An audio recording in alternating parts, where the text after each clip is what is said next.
बिस्मिल्लाहिर्रहमानिर्रहीम। अस्सलाम वालेकुम नाज़रीन कराम, पहले आप ये वीडियो मुलाज़ा फरमाएं, फिर इस पर बात करते हैं। के बारे में पाकिस्तान तहरीक इंसाफ ने यह बताया कि ये वो लोग हैं जो इस्लामाबाद में धरना देने के लिए गए थे अली अमीन गंडापुर के साथ, और ये वो लोग हैं जिनकी शहादतें हुई हैं। तो 12 लोग पाकिस्तान तहरीक इंसाफ ने कंफर्म कर दिए हैं। एक और बड़ा अफसोसनाक वाक़या है कि इस्लामाबाद में मोहम्मद शफीक नामी एक शख्स की डेड बॉडी पड़ी हुई थी अस्पताल में, और ये जनूबी पंजाब का शख्स था। इनकी फैमिली बार बार रब्ता कर रही थी कि जी हमारा बंदा हमें वापस कर दें, हमने उसको दफन करना है, तो उसकी डेड बॉडी नहीं दी जा रही थी। ओन अब्बास बप्पी साहब ने इसके ऊपर जो है वो इन्फॉर्मेशन दी है, और ये बड़ी अफसोसनाक इन्फॉर्मेशन है। उन्होंने कहा जी कि जनूबी पंजाब का मोहम्मद शफीक और दीगर की लाशें पॉली क्लिनिक में पड़ी हैं। मोहम्मद शफीक शहीद के भाई से बात हुई है, लाशें मौजूद हैं, लेकिन हुकूमत इनकारी है कि इनको शहीद नहीं किया गया, ना ही इनकी लाशें वर्सा को दी जा रही हैं। जिंदों को मसक करके अब लाशें भी खाने के दर पर हैं। दरिंदगी की इंतहा। अब जो इन्फॉर्मेशन आई है वो ये है कि इनके घर वालों से ये कहा गया कि आप हमें लिख कर दें कि हादसे के अंदर आपका जो घर वाला है ये जाँ बहक हुआ है, ये कोई शहीद नहीं हुआ, इसको गोली नहीं लगी, आप ये लिख कर दें, हम आपके हवाले लाश करेंगे। यानी लाशों के ऊपर भी सौदेबाजी हो रही है, और इस तरह की चीज़ें रिपोर्ट हो रही हैं जो इंतहाई अफसोसनाक है। ये सब कुछ इसलिए हो रहा है कि पाकिस्तान तहरीक इंसाफ के कारकुनों के साथ जो कुछ भी हुआ वो अब हुकूमत के लिए और पूरे निज़ाम के लिए एक मुसीबत बना हुआ है। आलमी सतह पर यह बहुत बड़ी खबर बन चुकी है, और जितना नुकसान हो गया है, खून कभी भी ऐसा नहीं होता कि जो बेगुनाह का खून है वो रंग ना लाए। ये अल्टीमेटली इन लोगों को सजा मिलेगी। अगर आप याद करें तो शरीफ खानदान के जवाल का आगाज़ कब हुआ था? थोड़ा सोचें, नजर आप बैकग्राउंड में जाएं, सोचें आप। ये खानदान का तो तोती बोलता था। जब परवेज़ मुशर्रफ इक़्तिदार में आया तो परवेज़ मुशर्रफ के इक़्तिदार में आने से पहले भी इनका तोती बोलता था। 97 में ये दो था, एक सैयद लेकर आए थे, फिर ये पाकिस्तान से बाहर चले गए, पाकिस्तान वापस आए, तब भी इनकी अच्छी खासी मकबूलियत थी। 2008 में इन्होंने पंजाब में हुकूमत बना ली। अगर बेनज़ीर शहीद ना होती तो शायद ये वफाक में भी बना लेते। फिर 2013 में इन्होंने एक बड़ी भारी अक्सरियत से हुकूमत बनाई। पंजाब भी इनके पास था, बलूचिस्तान इनके पास था, और वफाक भी इनके पास था। लेकिन फिर अचानक क्या हुआ? जब सानिया मॉडल टाउन में मासूम शहरियों को गोलियां मारी गईं, और उसकी जिम्मेदारी इसी खानदान की है, उसके बाद इनके जवाल का आगाज हो गया था। अगर आप गौर करें तो 2014 में जो इन्होंने मॉडल टाउन का सानिया किया, उसके बाद से इस खानदान का जवाल शुरू हुआ। उसके बाद इनके स्कैंडल भी निकलना शुरू हो गए। उसके बाद जो जो इन्होंने दुनिया में दौलत छुपाई हुई थी वो चीज़ें निकलना शुरू हो गई। लोगों के दिल में इनकी इज्जत खत्म होना शुरू हो गई। तो जो बेगुनाह का खून होता है ना, वो रायगा नहीं जाता, वो आपको कीमत चुकानी पड़ती है, जो मर्जी आप कर लें। तो ये जो इतने सारे लोग वहां पे शहीद हुए हैं, जो लोग रिस्पॉन्सिबल हैं, जिन्होंने गोली चलाने का हुक्म दिया, या जिन लोगों ने गोलियां चलाई और मासूम शहरियों को मार दिया, ये तो धोखा देकर मारने वाली बात है ना, जिसको पंजाबी में कहते हैं वसा के मारे। कि दिन के टाइम उन्हें कहा गया ठीक है जी आप आ गए, कोई बात नहीं, पुरअमन रहे, आपके ऊपर कोई गोली नहीं चलेगी, और जैसे ही अंधेरा हुआ तो लाइटें बंद करके हर तरफ से गोलियां चलानी शुरू कर दी, और वहां पे लाशों के ढेर लग गए। ये बड़ी बदकिस्मती है पाकिस्तान की कि धोखा देकर पाकिस्तानियों का कत्लेआम हुआ है। इसको एक सानिया ही कहा जा सकता है, ये बहुत बड़ा सानिया है। गायबाना नमाज जनाजा आज के दिन में अदा की जाएगी पाकिस्तान तहरीक इंसाफ के इन कारकुनों की। ये 12 कारकुन हैं जिनके नाम सामने आ गए हैं। तहरीक इंसाफ बड़ी तेजी से अपना डाटा कंपाइल कर रही है। डाटा में 4 चीज़ें इकट्ठी की जा रही हैं। नंबर 1, कितने लोग शहीद हुए हैं, जिनकी डेड बॉडीज अब तक रिकवर हुई हैं। कितने लोग ऐसे हैं जो जख्मी हुए हैं, क्योंकि जख्मियों में बहुत सारे ऐसे जख्मी हैं जिन्हें गोली जरूर लगी, लेकिन वो इस्लामाबाद के किसी अस्पताल में नहीं गए, इसलिए इस्लामाबाद के अस्पतालों में उनका डाटा मौजूद नहीं है।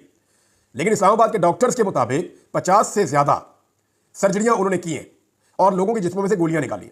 यानी 50 से ज़्यादा ऐसे जख्मी उनके पास आए हैं जिनके अंदर से उन्होंने रियल बुलेट्स निकाली हैं, और वो वहां पे उनका इलाज हुआ है 26 तारीख की रात को।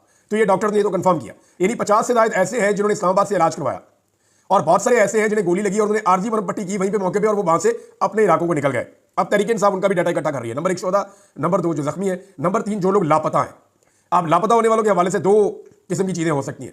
नंबर 1, या तो वो लोग लापता हैं जो शहीद हो गए और उनकी डेड बॉडी कहीं गायब कर दी गई या गायब हो गई। नंबर 2, वो लापता हो सकता है जिनको उठा के जबरी तौर पे गुमशुदा कर दिया गया, जैसा कि पहले पाकिस्तान में बहुत सारे लोगों को जबरी तौर पे गुमशुदा किया जाता रहा है। शाकिर इवान इस वक्त एक जर्नलिस्ट है, वो जबरी तौर पे लापता है। उन्हें उनके घर से पुलिस ने और एफआईए ने जाके नामालूम अफराद के साथ रेड करके उनको उठाया था। अब या तो वो पुलिस के पास होना चाहिए था, या उनको होना चाहिए था कि एफआईए के पास, लेकिन वो दोनों के पास नहीं है। तो वो गए कहाँ? यानी मैं समझता हूँ कहाँ गए, क्योंकि मैं भी वहीं गया था। ये इंसान को गायब कर देती है एजेंसियाँ, और ले जाके हुकूमत खानों के अंदर डाल देती हैं, और वहाँ जो है उनको टॉर्चर किया जाता है। अब शाकिर इवान साहब जो है उनके बारे में कुछ पता नहीं चल रहा। अजहर सिद्दीक साहब ने उनका केस लगाया हुआ है, और आज हाईकोर्ट के अंदर उनकी सुनवाई है, लाहौर हाईकोर्ट में। और जितने भी वहाँ पे कोर्ट रिपोर्टर्स हैं वो सारे इकट्ठे होकर जाएंगे, ना सिर्फ अदालत में जाएंगे, बल्कि हमने आपस में ये भी तय किया कि रिपोर्टर्स चीफ जस्टिस के कमरे में भी जाएं, उनकी अदालत में जाके उनसे रिक्वेस्ट करेंगे, जनाब हमारा एक साथी है, जर्नलिस्ट है, आज वो उठाया गया, कल हम में से कोई और उठाया जाएगा, हम सिर्फ कवरेज करने के लिए आते हैं, ये कोई हमारा गुनाह तो नहीं है। अगर उसने कोई गैर कानूनी या गैर आईनी बात की है तो उसका मुकदमा दर्ज किया जाए। ये नहीं हो सकता कि आप बंदा उठाए और उठा के गायब कर दें। ये मुल्क में कोई कानून है या नहीं है, ये बात जो है वो चीफ जस्टिस के सामने रखी जाएगी। इस्लामाबाद के जो सहाफ़ी हैं उनसे भी मैंने दरखास्त की है कि आप चीफ जस्टिस ऑफ पाकिस्तान के सामने ये बात रखें। देखिए, मुतीउल्लाह जान साहब का सामने आ जाना बड़ा खुशाइंद है। मुतीउल्लाह जान ने सामने आने के बाद भी वही बात की है, और वो बात जो है असल बात भी वही है और बड़ी इंपॉर्टेंट बात है। मुतीउल्लाह जान ने कहा, जो उनका पहला बयान है कि पीटीआई के शहीद कारकुनान को इंतजामिया छुपा रही थी, इस पर मैं काम कर रहा था, इसीलिए मुझे उठाया गया, लेकिन हम बिल्कुल नहीं डरेंगे, इदारों की साख को तबाह किया जा रहा है। ये मुतीउल्लाह जान साहब का पहला स्टेटमेंट है। अब यही काम शाकिर रेवान साहब कर रहे थे, लेकिन वो मंजर आम पे नहीं आए। मुतीउल्लाह जान साहब क्योंकि इस्लामाबाद में है और उनकी बहुत पहचान है, बड़े जोरदार तरीके से सहाफ़ियों ने भी, पाकिस्तान के अंदर पाकिस्तान के बाहर, सबने हमने मिलकर आवाज़ उठाई और रियासत के ऊपर इतना दबाव पड़ा कि उन्हें मंजर आम पे लाना पड़ गया। अब शाकिर रेवान क्योंकि लाहौर में है और उनके लिए उस जोरदार तरीके से आवाज़ नहीं उठ रही, तो मेरी सबसे गुजारिश है, फॉर गॉड सेक, ये कल को आग आपके दरवाजे पे आनी है, ये आप सारे भी उठाए जाएंगे बारी बारी, आप सबको भी मार पड़ेगी बारी बारी, आप सबके साथ यही जुल्म होगा बारी बारी। लिहाजा मेहरबानी करें और शाकिर महमूद ऐवान साहब के बारे में भी उसी जोर से आवाज़ उठाएं जैसे मुतीउल्लाह जान साहब के बारे में उठाई है, और उनको भी इसी बात की सजा दी जा रही है कि जो खबरें मुतीउल्लाह जान साहब ढूंढ रहे थे, उन खबरों को आगे पहुंचाने में और अपनी तरफ से खबरों पर तहकीकात करने में शाकिर महमूद ऐवान साहब का बहुत बड़ा किरदार था।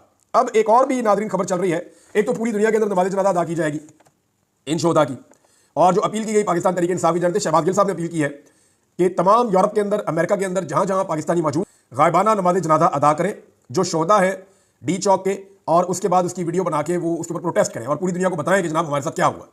तो एक तो ये काम हो रहा है। दूसरा, खैबर पख्तूनख्वा की असम्बली ने 3 रोज़ा सोग का ऐलान किया है। पंजाब के अंदर भी देखें, अब ये बंदे किसके गैर कानूनी तौर पर गिरफ्तार है? पंजाब के। मैंडेट कहाँ पर छीना गया है? पंजाब में। और मुतालबात के हक में कौन निकले? ज़्यादा लोग खैबर पख्तूनख्वा के निकले। तो एक्चुअली जो पंजाब में ज्यादतियां हो रही हैं उनके खिलाफ खैबर पख्तूनख्वा के लोग निकले थे।